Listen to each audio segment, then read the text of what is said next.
we go. Small office. Pokey office. So you play football in here, you bring the kids and you have a tennis game? You can swing several cats all at the same time. OK. Do you ever actually sit at this desk? No, I don't sit at this one. Actually, I work here. Right. But you see, look, when the coalition was formed, like, Whitehall didn't know what to do. There wasn't an office, there was no structure to make sense of a coalition. So they gave you a real pokey little office. So they gave me a pokey cupboard. No, but it's sort of... So the Prime Minister's office is kind of that away. Yeah. There's a sort of connecting kind of corridor. But what was interesting was, when I first turned up, there was barely a telephone sort of available. There was no... You know, the computers weren't working. It just wasn't... Do you think they were trying to tell you something? No. But very quickly, we changed things around. And the sort of professionalism of Whitehall kicked in. In the early days of the coalition, Nick Clegg and David Cameron started to give people the dangerous impression that despite past differences, they actually liked each other. Prime Minister, do you now regret when once asked what your favourite joke was, you replied, Nick Clegg? And Deputy Prime Minister, what do you think of that? We're all going to have. I'm afraid I did once. We're all... Come back! We're all... It was pretty cheesy, really, but born of necessity, says Nick Clegg.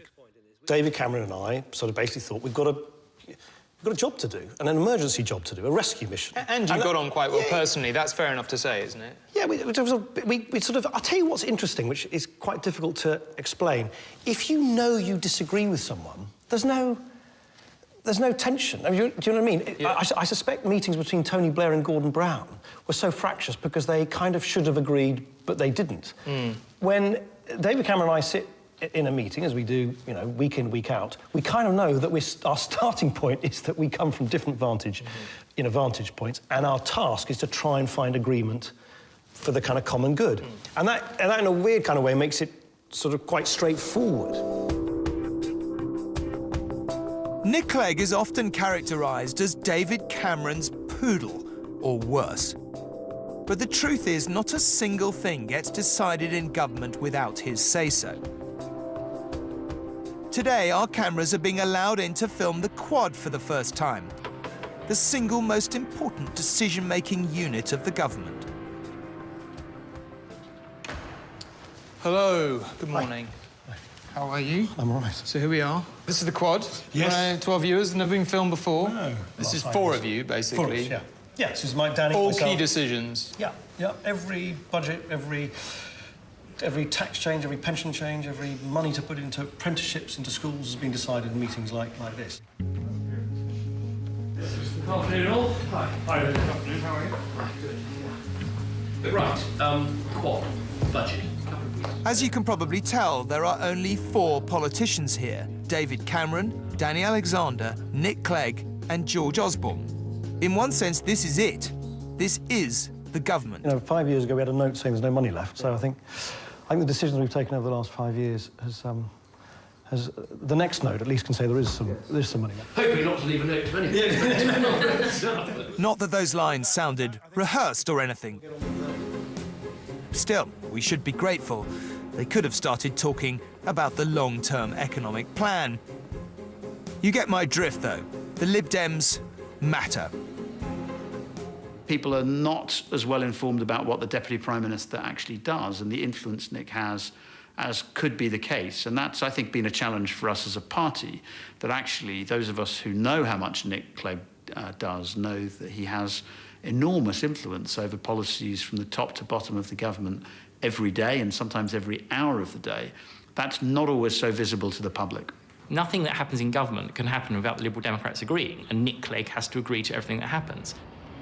There would have been much tougher cuts if the Liberal Democrats hadn't been there. There would have been a completely different sort of economic policy if the Liberal Democrats hadn't been there. I think people don't notice those because they're things that the Liberal Democrats and Nick Clegg stopped rather than they introduced themselves. But he's got a huge amount of power. I think it's been greatly underestimated. Questions to the Prime Minister. But the frustration for Nick Clegg is that David Cameron as Prime Minister gets to hog the limelight. The danger then that the smaller party gets little of any credit going, but plenty of blame. And here's what he said in the contract. Here's what he said. If we don't deliver our side of the bargain, vote us out in 5 years' time.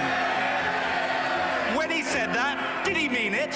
Prime Minister's Questions is a weekly exercise in rubbing the Deputy Prime Minister's nose in it. PMQs. What's the point? Discuss. Good Particularly question. for you. Good, very good question. But I guess it is properly frustrating for you because we've just seen earlier, you know, there you are, you're right at the heart, you're making the decisions, but when there's any limelight, you don't get to stand. Yeah, no, it is a complete... I mean, it's such a silly farce. One is the growth of our economy. Cameron gets up to Miliband and says, you're rubbish. And Miliband gets up and says to Cameron, you're rubbish. And I have to sit there, clenching my teeth, wanting to actually, you know, say my side of the story, and I can't. I mean, I think the whole thing should be scrapped. I really do. I just you think look pretty hacked off, by the way. Every time I see you sitting there, you're kind of wiggling in your seat. If I smile, then I'm accused of appearing to enjoy myself too much. And then if I don't smile, I'm accused of appearing glum. Can I praise the honourable gentleman for the work that... So I try and come up with a perfectly sphinx-like, neutral expression. So in short, it's not necessarily your favourite bit of the week. It's one of my least favourite parts of the week. It really is. The government has been a good friend to Britain's pubs. The trouble is, you don't have the limelight. No. PMQs is the limelight, Budget Day is the limelight. It's the Westminster limelight. I mean, it's not, thankfully, it's not the limelight for most normal people. Most normal people don't watch Prime Minister's Questions. If they... Really? Oh, yeah. And if they did, by the way, I think people would be even more cynical about politics than they already are. Maybe. OK, I better let you go. Of course, even Nick Clegg's closest friends acknowledge he's made terrible mistakes. You may recall this.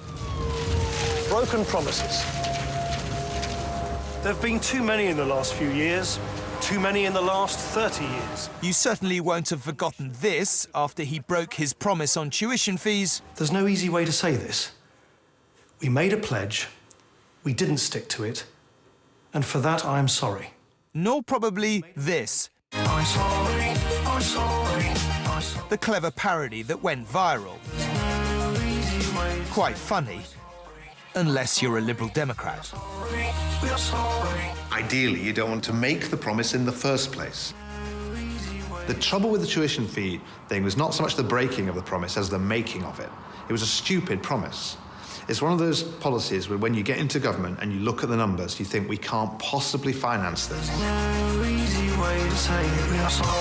And if we've lost your trust, that's how I hope we can start to win it back.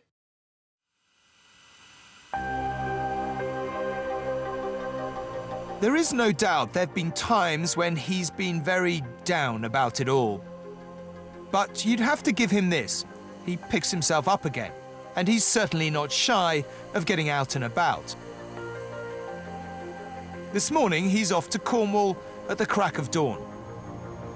Amongst other things, he's preparing for his weekly live phone-in show on LBC. That's your brief, right? So you... Yeah. This is everything you should have been following in popular culture the last week. A little bit of that. It ranges from reminding me who's top of the charts. What's number one? I know it's in your brief. Yeah. Ellie... What's her name again? Goulding. Ellie Goulding, very good. Ellie Goulding. She is a... Herefordshire-born... I can't say it anyway. What was it called? Love Me Like You Do. There you go. That's the number one. Hello. See you later. Yeah. Where am I going? With the brief sort of mastered, he's straight off to the radio station. Why, you ask? Well, there is a strategy. It was part of what in politics we call the sadomasochism strategy, which is if people don't like you, go and sit in front of them and let them throw rocks at you, and they'll feel a bit better about it. And they might, after they've finished throwing the rocks at you, like you a little bit more for the fact you dared come. I'm in Cornwall this morning. You could be on the line now with your questions, so do get in touch on 034. Hello, Keith. Good morning to you. Surely you've had some thoughts about what you're going to be doing once your party fades into obscurity, once UKIP becomes the third party of this country. Keith, you're an angry man, aren't you? I'll tell you what, Keith, I will bet you the Liberal Democrats will have many, many, many more MPs than your party after May the 7th. Let me ask you this question. The Deputy Prime Minister has told LBC. So, the annual weekly abuse Nick Clegg phone-in is over. Why did you do? It was good humour. Well, the UKIP guy didn't seem to like you very much, but maybe not. that's... He's a UKIP candidate. Maybe, yeah. I didn't like him very much. Some people say it's a bit... I think LBC's a great outfit, but some people think it's a bit demeaning for a Deputy Prime Minister to be holding a weekly phone-in show. No, I think that's a bit pompous. Look, people quite rightly complain that Westminster politics is off-putting, the yaboo of Prime Minister's questions, that politicians don't make themselves accessible enough. I think it's a bit harsh if then, politicians like me try and make ourselves accessible. I do week in, week out. I have no idea who's going to telephone in. Hundreds of thousands of people listen. I think that's the kind of thing politicians, where people can, should do more of. After the radio show, it's straight to a school to talk to older students. Do you get nervous? No, not really. Used to it now? Yeah, you do.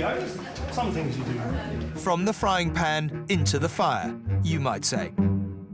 And the fourth thing we protected, at my personal insistence, was the budget which goes into schools. So, from 6 to basically, 5 to 16, say. Big question is, what do we do next? Because we're still going to have to save some money over the next 2 or 3 years. Can I thank you very, very much indeed, and thank you for the quality and range of your... Hello. What did you think of him? You go first. I thought he was very charismatic. Pile in there, actually. did you? Yeah, I thought very different to how he might be perceived on the television, because it's more one-to-one. He can interact with what we were asking him, so I thought that was very good. Do you think he gets a bad rep? Yeah, he definitely gets a bit of a bad reputation, doesn't he? He was a much nicer guy than you'd expect him to be. He still has the tuition fees thing hung around his neck. The fact that he broke a pledge, does that specific fact bother you, or are you able to get over that and just you think that's politics? When you are such an important person, you should really try the best of best to keep that promise. The fact that he did break that promise, you can't really trust anything else that he's going to say. But when you look at him now, and you look back at that broken pledge, is it a forgivable sin or an unforgivable sin? Unforgivable sin, I'd say. So you just spoke to some older students. Yes. We chatted to them afterwards. The good news is they quite liked you. Bad news? No, but I did ask them about tuition fees. Of course. And I said to them, forgivable sin, unforgivable sin, will you give them a new hearing? And it was a bit of a mix. Some unforgivable sin. Yeah.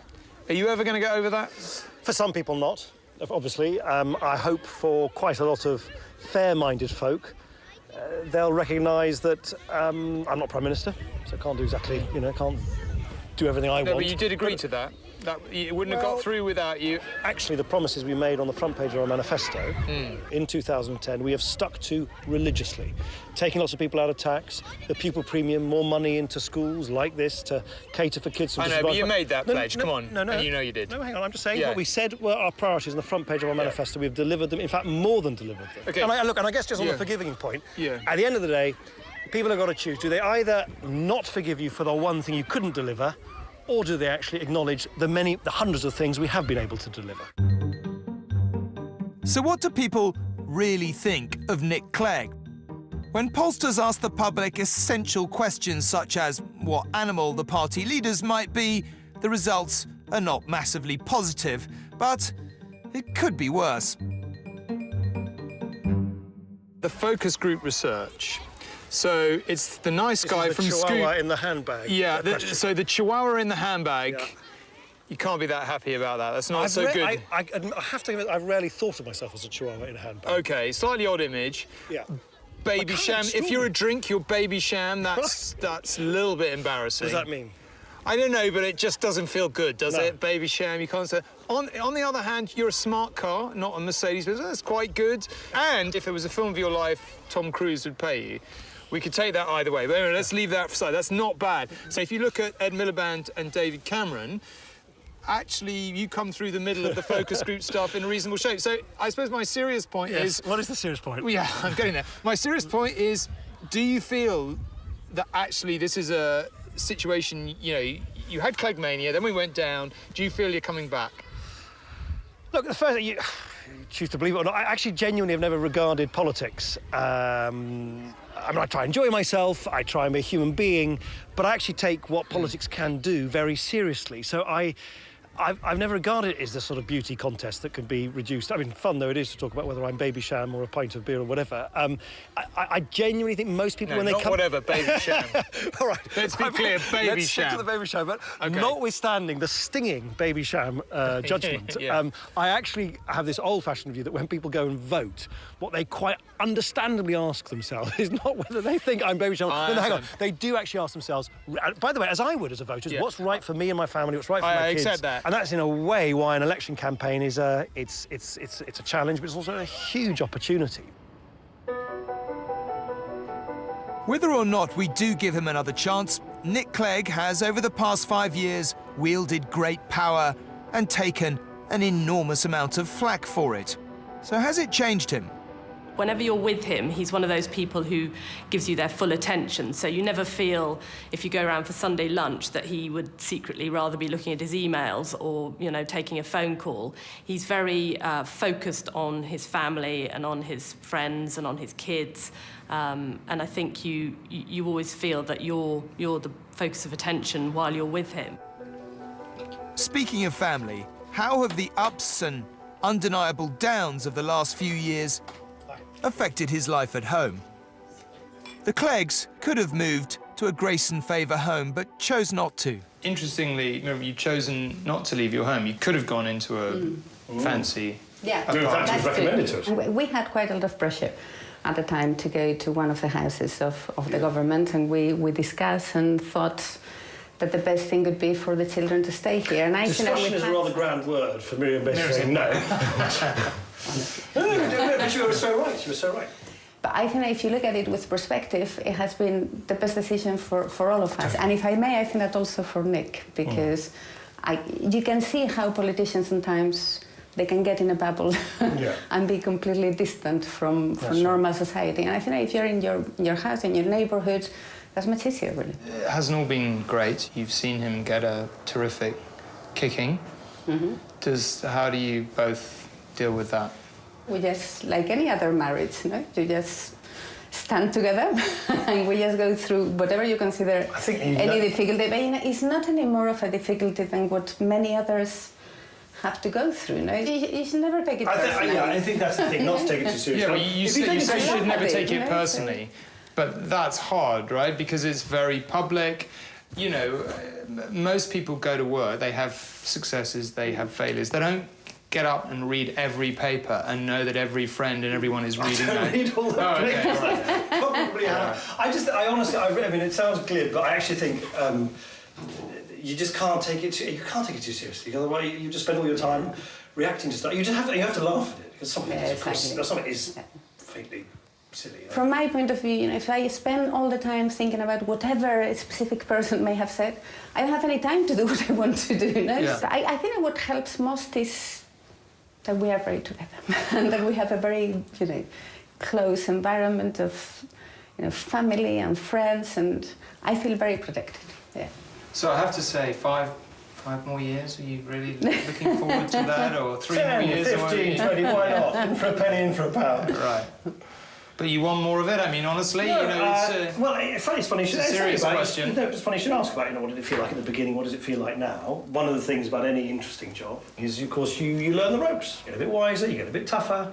The more I've become less preoccupied by the kind of day-to-day stuff and the brickbats and so on, and more interested and actually more positive about the stuff you can get done, which is, I hope, the kind of right way around. I feel more, I think, full of vim and vigour now than I probably did, at the beginning in an odd kind of way.